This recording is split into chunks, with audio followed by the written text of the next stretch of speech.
good? Okay. So we are here with Aroha Crowchild, and this is season 2, and we're so honored to be in your home. And thank you so much for allowing us to be here to interview you for this podcast.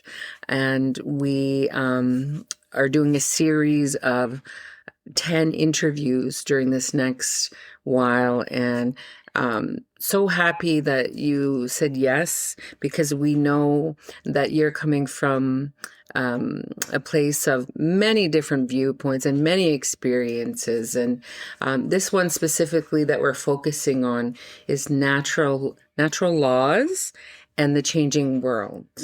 And we know that you come from an international perspective, and also being Māori and living here, Tsuut'ina, and essentially this is your home, right? And so that's what we're saying, is that there's so many experiences. I just want to start off with, of course, your maybe just the beginning, your title now. Would you consider yourself...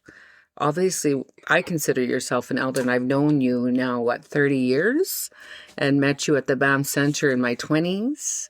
And I was, back then, I was sharing experiences, how you during that time helped me as the resident knowledge keeper that helped during the Aboriginal Arts Program. So I wanted to thank you for that. But I wanted to ask you, the very beginning of, maybe we could dive into some of your experiences of working in community and with Indigenous peoples. Tēnā koe, ko te Aroha Huata Crowchild tōku ingoa, ko Ngāti Pāhaure te hapu, ko Ngāti Kahunganu te iwi, ko Tāki Timi te waka, ko Tamatea Ariki Nui te tangata, ko Rua Wharo te tohunga. Size Aroha Crowchild at Sinajuna Tsuut'ina, Sinajuna Māori. Nō reira, tēnā koutou, tēnā rā tātou katoa. And so, as an elder, and it's funny that you say that, because I just feel like I'm older. I'm not sure that I feel like an elder which is a title, I think, that doesn't come with age. It's a title that comes with respect for what you've grown up in and lived your life through. So as an elder, I'm not sure that I've grown into that title. I just got older.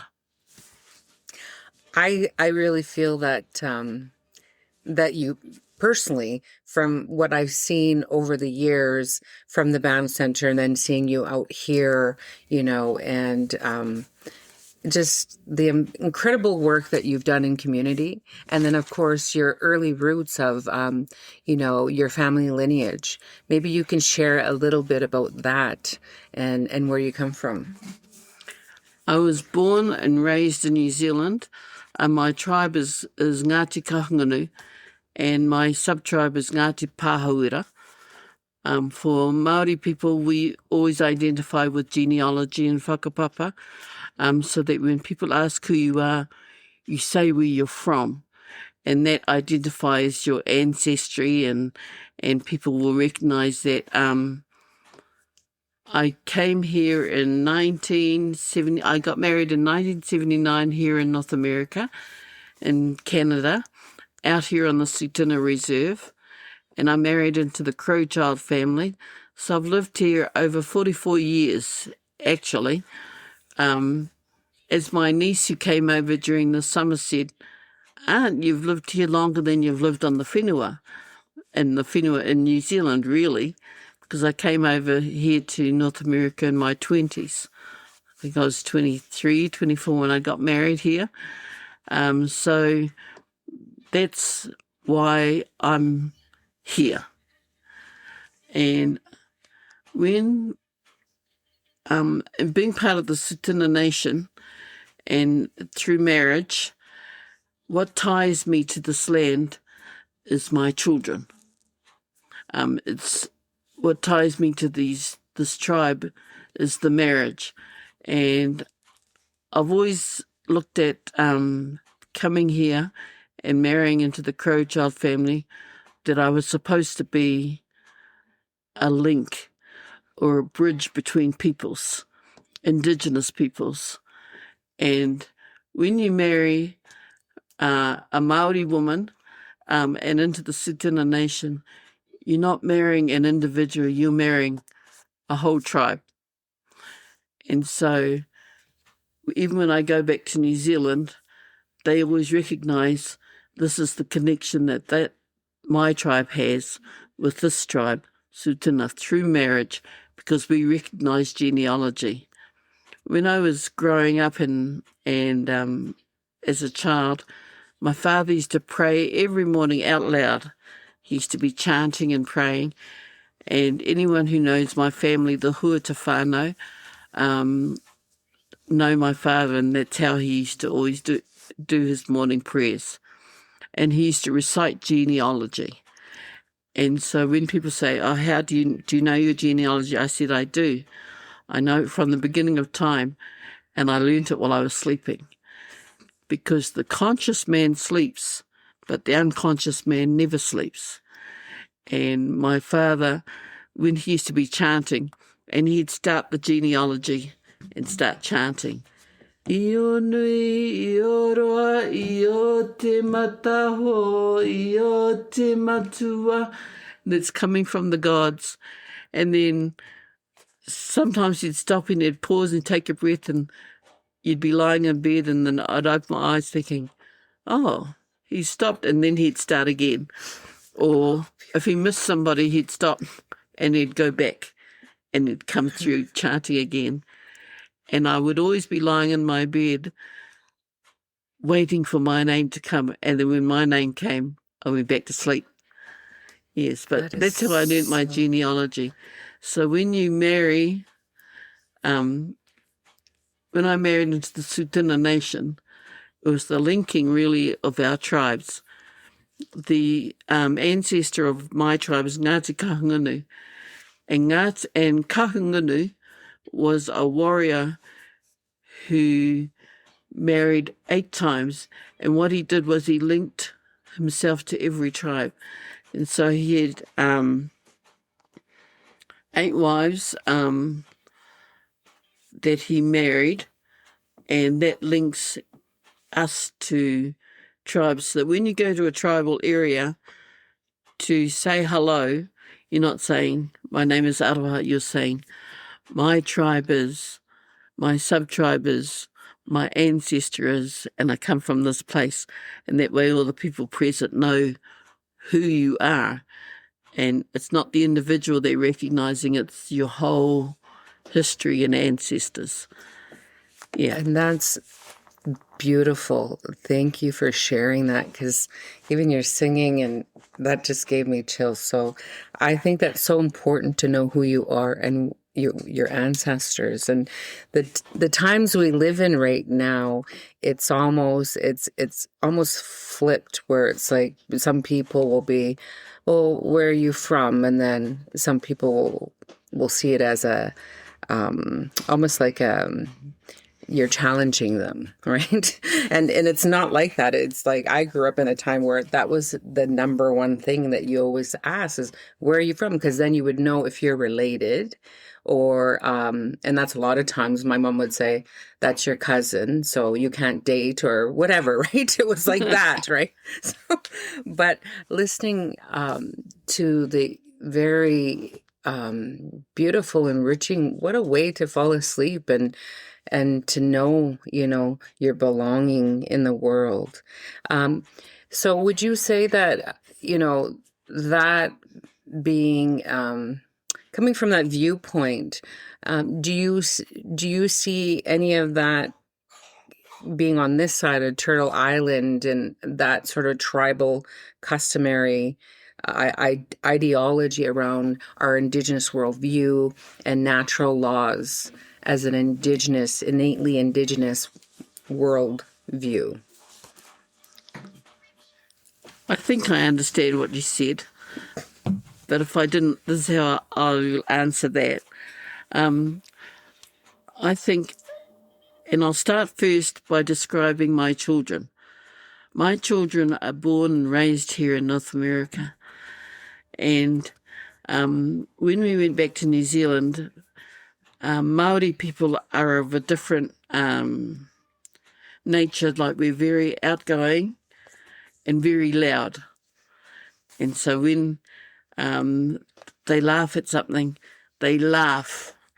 Yeah, yeah. But here, I found in North America, they're very quiet. Even in the laughter, I used to sit with my sister-in-laws, and when they had a joke or something, they used to giggle. And then, so when I describe my children, especially in New Zealand, they say, oh, like, how is it like living amongst the Tsuut'ina people? And I say, well, my children are quiet Māoris, but they're noisy Indians. I said, so that's how I describe the nature and the attitudes of people, because that's exactly how they are. Yeah. Yeah. Yes, and that's the thing, is that of course there's different ways of being, but our natural laws, I think, could be similar in terms of our connection, say, to Mother Earth, water, the air, fire, all those things that we know, that we interact with, Right. and that's really at the basis of understanding, our relationship to those things. Well, I think the relationship to the earth, Papatūānuku is the name that we have for the earth. It's Mother Earth. That's Papatūānuku. Ranginui is a sky father. And so how you walk on Mother Earth is, if you just picture that in terms of natural law, that's our mother. We have to take care of her. And so in New Zealand and among Māori, we recognise Papatūānuku and Ranginui, Earth Mother, Sky Father. And then coming here to North America and living here among the Tsuut'ina people, that same way of looking after Mother Earth is the same. Although I want to say this and might sound controversial, but I was thinking, but I've found, and it's from living here for thing, that sometimes we have to walk our talk again, because it's one thing to say we care for Mother Earth, and it's another thing not to throw your garbage on the ground. And sometimes we have to remember that whole term of Mother Earth and Papatūānuku, this Mother Earth, and bring that back into relationship with our everyday lives. And even New Zealand, it's koe mahi pēnā. Don't be throwing that on the ground like that. We forget, because this is the way that we were brought up. We recognise it, but sometimes we don't live it the way that we should. And that's also happening with the oceans, because of course where you're from, you're surrounded by water. Oh, right? yeah. And that's one place I really want to visit within my lifetime. And so, your connection. Do it soon then, Nicole. Right?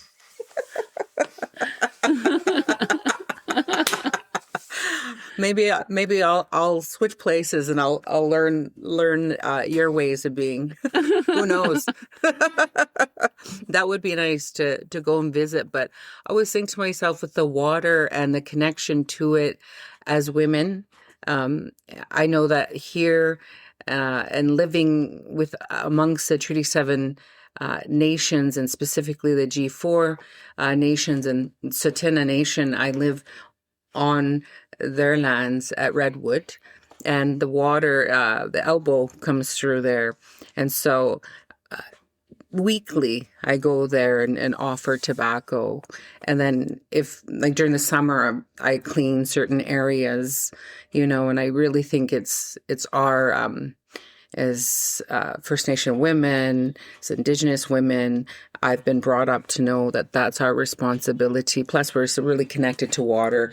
When we're birthing, we have water, and we're connected to, you're mentioning, the land, the sky, creator, and earth. But being surrounded by water, growing up in that area where you're from, New Zealand, how do you say the land again? The Mother Earth, Papa Tua Nuku. Papa Tuana, Papa Papa Tua Tua Nuku. Nuku. Yeah, and that's her name. Oh, beautiful. Yeah. Yeah. So, is there that same sort of connection to water where you're from? Oh, yes. Water is the most important thing. And even the tribe that I come from, we're not an inland tribe.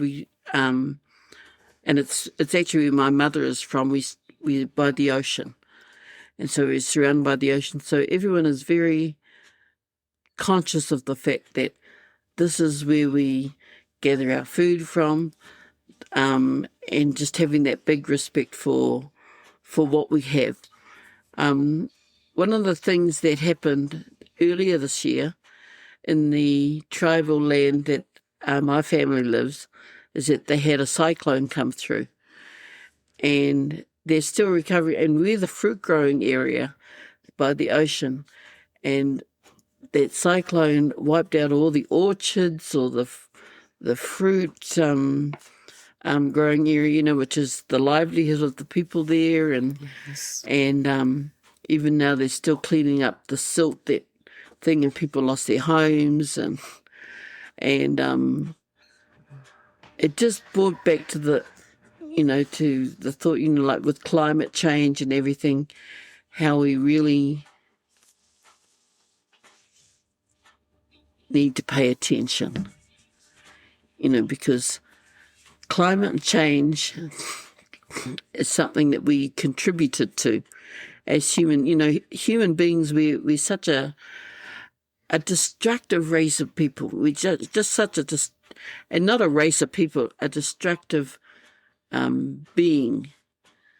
We've caused the demise of things, through wars, fighting each other over land, and not taking care of the land. I know I was talking to my older sister last month.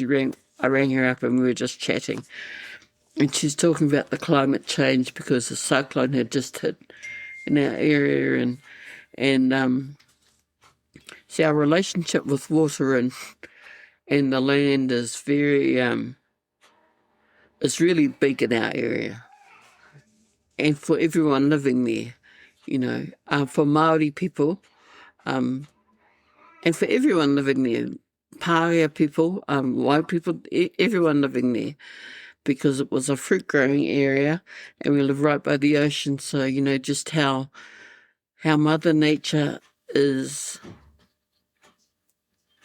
moving. Yes. Is moving. And so I think it makes us sit here and think, we've got to stop and take a breath and feel her movements.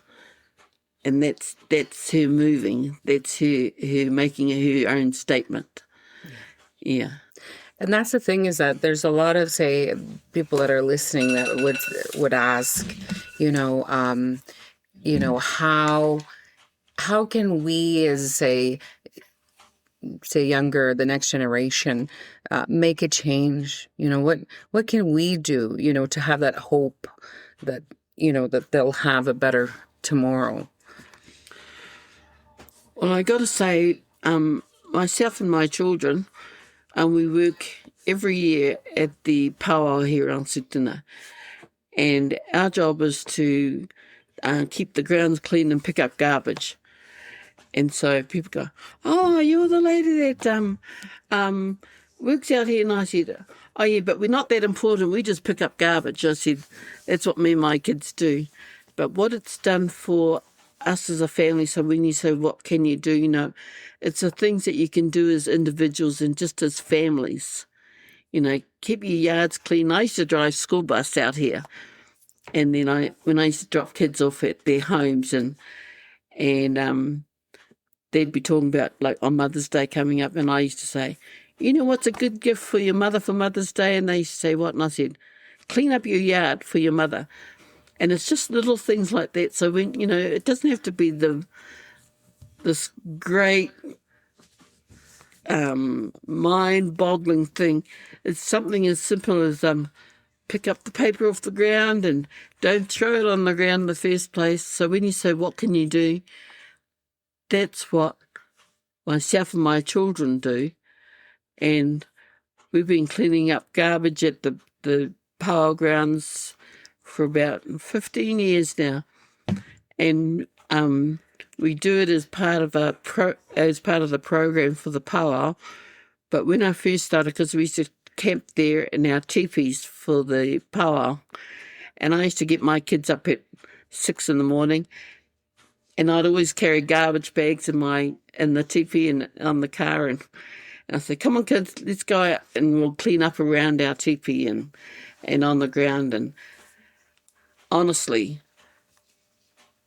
it needed the help. It needed the help. But Yes. when you say, what can we do Yes. to give us hope in that, it's little things like that, working it with your family and just one little paper at a time. Yeah. And I used to work with young kids when I set up a school, and first thing in the morning we'd go outside and we'd do kind of yoga movements. And we'd stand outside, and I said, we used to be at our arena. And they'd say, what's our subject this morning? I said, we're going to pick up all these cigarette butts that are on the ground. And the kids used to say, but that's not ours. And I said, oh, yes, it is, because this is your land. I said, we've got to help to keep it clean. So that's our job, that we're going to pick all these up. And people say, oh, that's not school. And I go, of course it's school.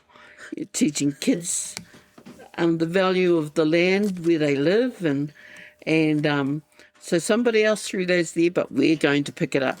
And that's what I do at the powwow too, for the garbage cleanup. So when you say, how do we change whatever, or Yeah. and I'm not a politician, and I'm not like the president of a country or anything who has these big things. My thing is just that you pick up one piece of garbage at a time and you put it away, and that's your contribution as a human being to help with the bigger picture. I absolutely agree, because that's how I feel. There's a pond close to the river where I live, and there's always debris that's stopping the water from going back into the main river. So I always go and try to clean out that debris so that the water can continue to flow. And so I've taught that also to my daughter this past 14 years living out there, you know, and also in and around the river, you know, there's a lot of sort of debris, and just to keep it flowing, to keep the water flowing. That's right. Yeah. And it's no big Yes. universal Yeah. position on anything. It's just one little thing at a time, and one child at a time, and one parent at a time, and I always say one piece of paper at a time, and you know, because sometimes we think that we have to be this great, we have to be the chief, or we have to be whatever, you know, to make those kind of changes. But as human beings, and as mothers, and as daughters, and as sons and fathers, we can give ourselves hope. And although it's a bigger thing that will happen from it all, it just starts from that one little thing. Yes. And are we trying to change the world? We will eventually by doing that, but that's not the reason why we're doing it. we're doing it because this is where we lived, and we've got to take care of Papatūānuku and help to let her breathe. Yes, I love that saying, let her breathe, because, you know, in the times that we live in, it's like living out here too. I've had, you know, the immense honor of having fresh air and then going to a place, say like London, England, where I was there for 10 days and I got like a chest infection from the air. It was just so small and condensed and so many people. That I realized that I'm very fortunate with vast, you know, just lots of fresh air and trees and stuff. And then, so I wanted to ask you about, you know, sort of that change and coming from that place of understanding, you know, who you are. As I see you as a matriarch. You know, we also interviewed another, you know, Indigenous woman that's matriarch and, you know, is essentially helping to instill values like you were talking about.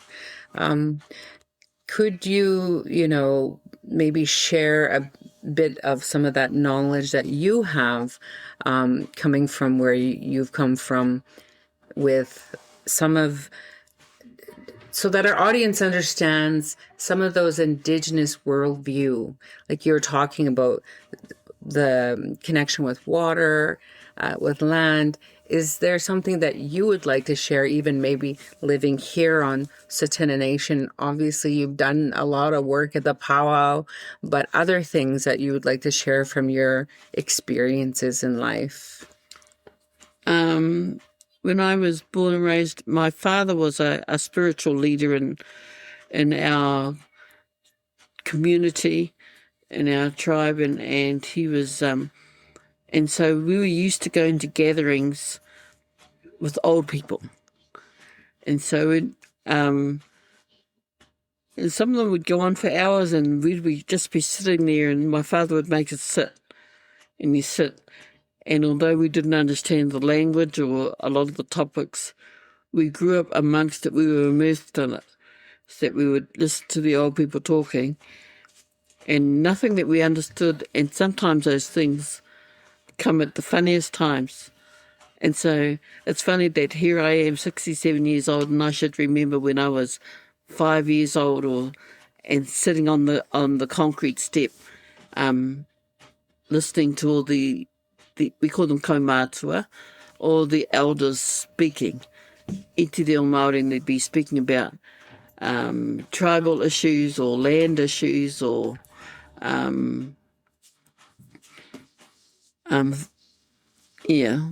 different things that as children, but it was because our father made us sit still.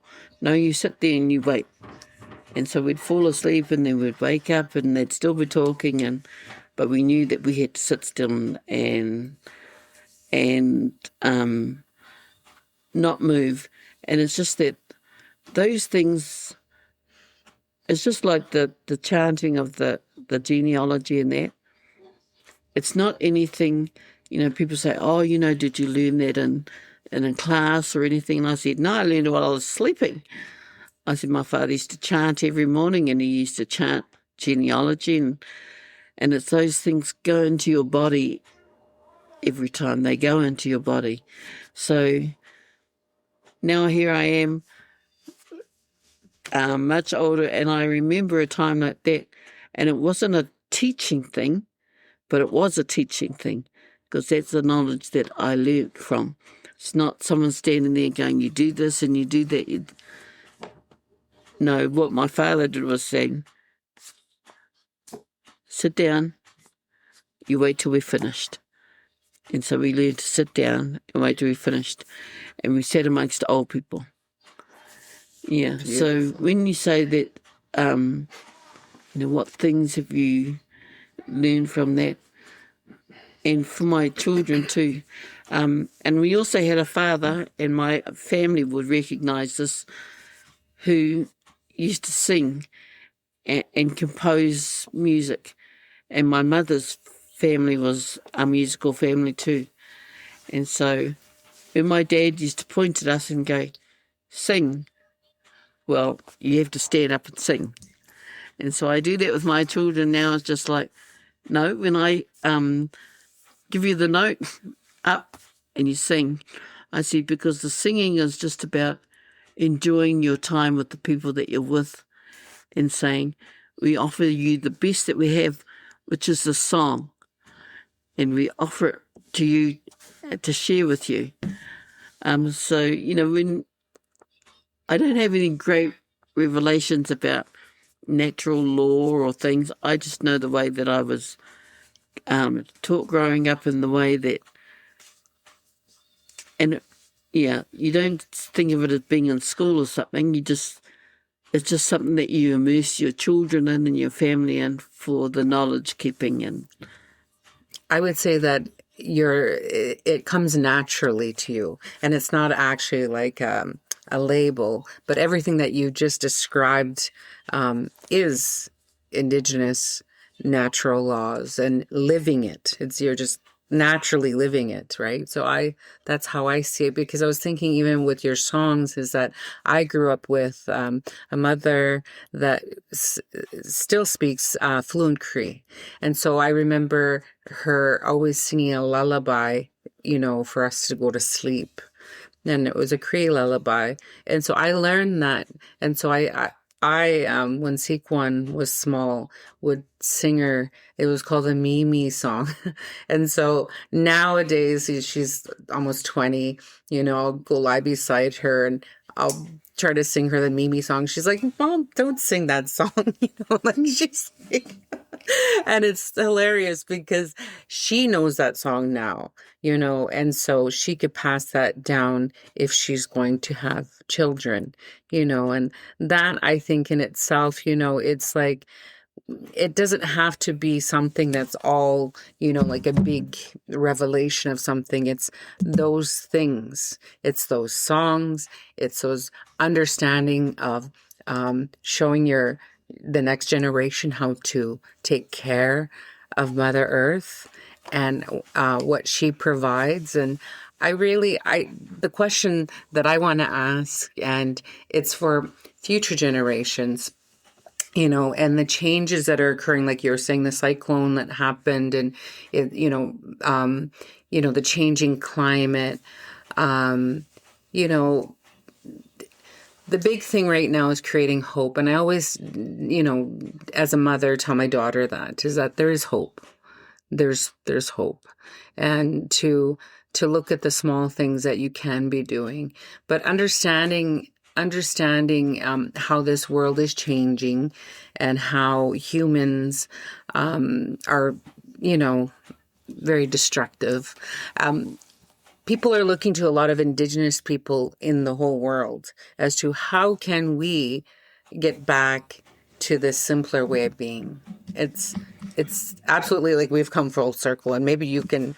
Well, you know, it reminds me of a thought that I always had when I was a teenager, and that, you know, like I remember picking up these two girls. They were hitchhikers.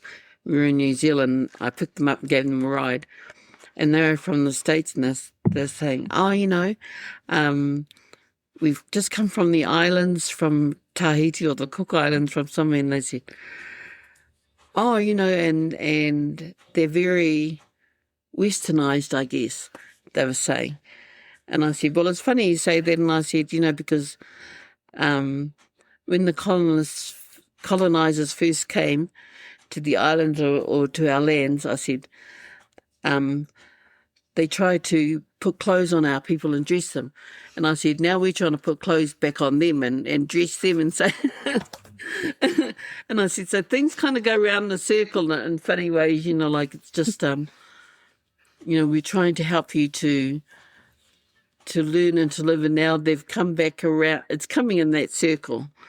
What they thought that they were contributing to the countries that they colonized, and now they're coming full circle, and they want to, the things that they were trying to change in the people that they colonized, they're now coming back to them and saying, oh, what were those things that you guys had before we came out? That's how I kind of think of it. And I said, oh, yeah, well, it's funny that. I said, but I always think of it like that. I said, oh, yeah, when the colonisers came, I said, they always trying to put clothes on our people. And I said, now we're trying to put clothes on other people, on new people. And then those girls started laughing. I said, oh, yeah, I don't think they thought of it like that, but I always thought of it like that. I thought, well, but that's it coming full circle, and so when you say, they're coming back to, and it is coming back to, this is how we were, and it was a group of people and a race of people who are surviving in the environment that they had, and very well. And then colonisers came and changed it, and now that in a lot of cases they've done such a bad job in the change that they made, now they want to come back to that very place at the very beginning, say, oh, we want what you had pre-us. And that's how I kind of, yeah. I agree. And that's the thing, is that they're looking here in North America, especially up in northern Canada, as to how to, for fires, forest fires, and our natural ways of having controlled burns, what we did so that we wouldn't, and then we would have a regrowth, right? So naturally we would have those things, where my mother's from, up in northern Saskatchewan. And so that to, looking at ways of even like changing the ecosystem. Like some summers you have much more, say for instance, this past summer, there was so many wasps everywhere. Right. And you look at those things and you think that there's something out of whack in the ecosystem for that to happen. Yeah. So it's like, I've noticed these things as I've gotten, and I'm sure a lot of people probably notice the wasps anyways, because a lot of people I know got stung, Yeah. But, do you have anything that you would like to, any words of wisdom that you would like to, or even just closing thoughts around where you would like to say, if there are some things that we hadn't touched upon in the interview today? Well, what I wanted to do was sing a song, which I made it. I have 9 grandchildren, and 8 of them are boys. And as my grandson told me before this last baby was born, he says, Nana, Auntie Mai broke the curse. And I said, what's the curse? He says, she's having a baby girl. And so this is my first granddaughter, and the only girl amongst all these grandchildren. And so her name is Tsuut'ina, which is a name that was given to her by my nephew. My daughter rang him up and says, I need a name for my daughter. So Tsuut'ina is the aura of the moon. And we added my name onto it, which is Elder Aroha, which means the love of many. And so I made this song up. And it's funny because all of my caregivers, I taught them this song and said, for this little girl, I said, when we introduce her to people, we sing her name. And so when she grows up and people say, oh, what's your name? Ko ai toinga, what's your name? And she'll sing it. Te ruhina o te rau aroha e. Te ruhina o te rau aroha e. Te ruhina o te rau aroha e. Te ruhina o te rau aroha e. Te ruhina o te rau aroha e. And one thing about growing up as a young Māori person, and we sing everything. I come from a culture where everything is sung, and we would sing the phone book. They go, oh yeah, what's the number for so and so? And then I bet you someone would start singing it. Oh, the number is 911. Oh, the number is it's 911. Yeah, but we sing everything, and so that's what I wanted to leave with my children, is that they sing everything, because it's such a joyous way. And I know when I got sick earlier this year in April, actually. April I got sick, and I know my children rang to my family in New Zealand, and they said, we'll pray for you. And one thing that we know in my family, and we've got to recognise the importance of it, is just that prayers matter.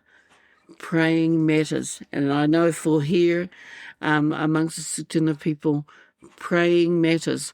But we say it as a course, but sometimes we don't say it like we believe it. You know, like, and so you go to the hospital and the doctors say, she says, because Western medicine deals with people from the outside in. It's fix your legs, it's fix whatever. And our way of healing is from the inside out. So we get the spirit right, and that's the start of the healing. And so my family would pray, and then they go, don't forget, pray out loud, and since I've been sick, and I've felt everybody's prayers, even from here in North America, and I've felt my family's prayers in New Zealand, but it's just about, and for here in North America and for the Tsuut'ina people, it's about remembering that prayers matter, that they have value. So because we don't have a doctor's degree to say that this is how you should be healed, it doesn't mean that our ways are not important or don't have value. Because I always remember growing up too, and my father and mother spoke Māori, but our father never. They did speak Māori in the home, but we weren't taught Māori. And I remember when we were growing up, and my brothers used to say to my father, how come you didn't teach us Māori? And he said, because we lived in a world where we recognised that white people were going to be the bread and butter for your future for growing up. We needed you to speak English. And so we never spoke, and it didn't mean that they didn't speak Māori in the home, they did, but it's just that English was going to be the bread and butter for the future for our people. And I noticed the same, or not the same kind of thinking. It's a different reason why the language here on the Tsuut'ina Reserve isn't as prevalent as it was or it could be. And it's not because people didn't speak it because it wasn't their bread and butter for the future. The residential school system and the colonisation did damage. But it doesn't mean that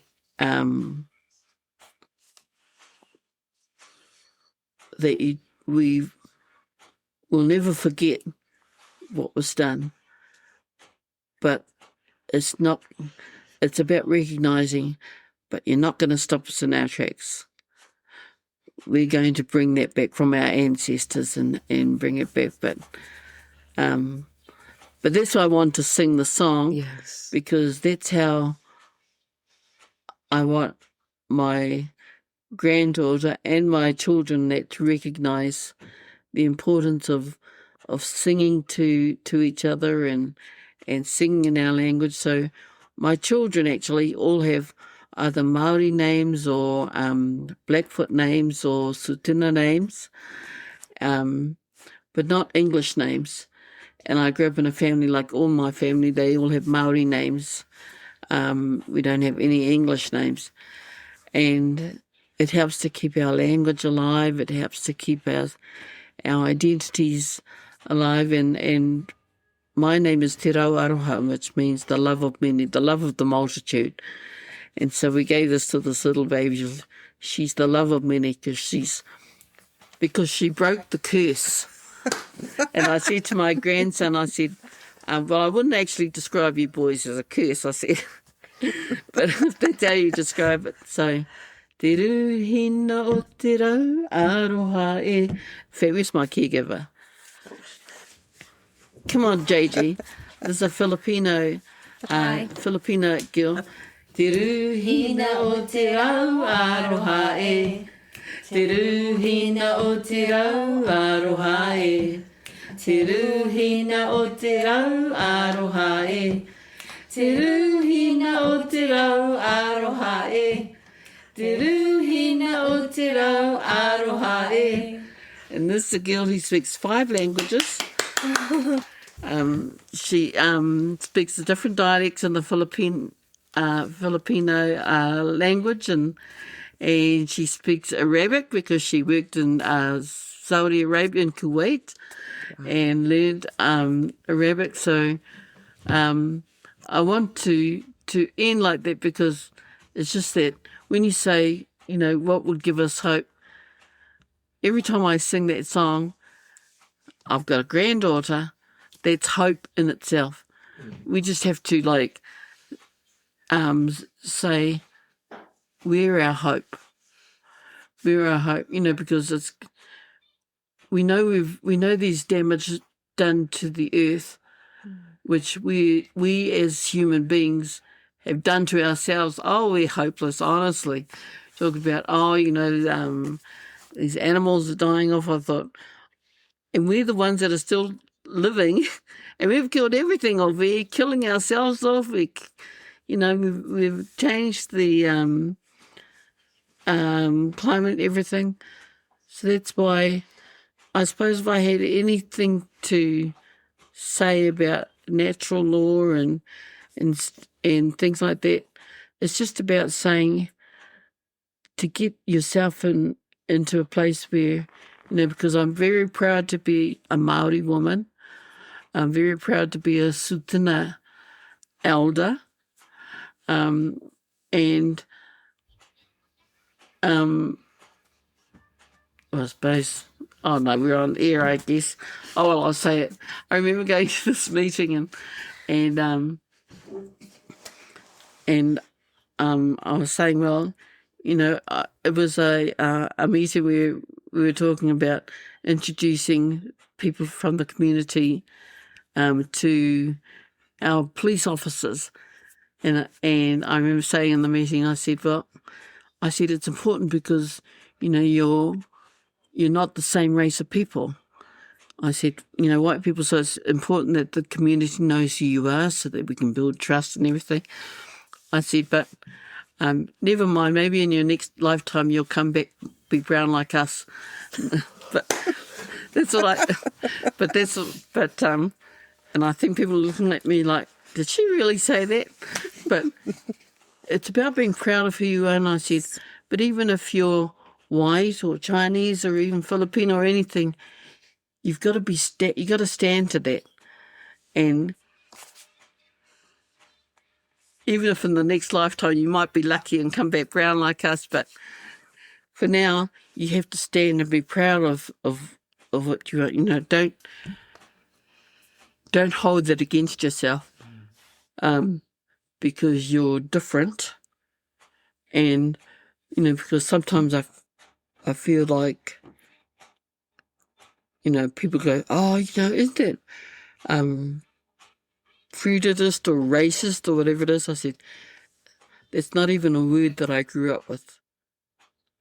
That's not my word. It's not even an Indigenous word. I said, so I'm not sure why you're putting that word into the thing, but I suppose I'll end by saying, but in your next lifetime, you might get lucky, come back and be an Indigenous person. Thank you. We really enjoyed that. You honestly just have a beautiful spirit and give so much joy. And that's what I feel this morning is so much joy. So hi, Nina Naskman. And that's in Cree. Thank you. I'm very grateful. Kia ora. Kia ora.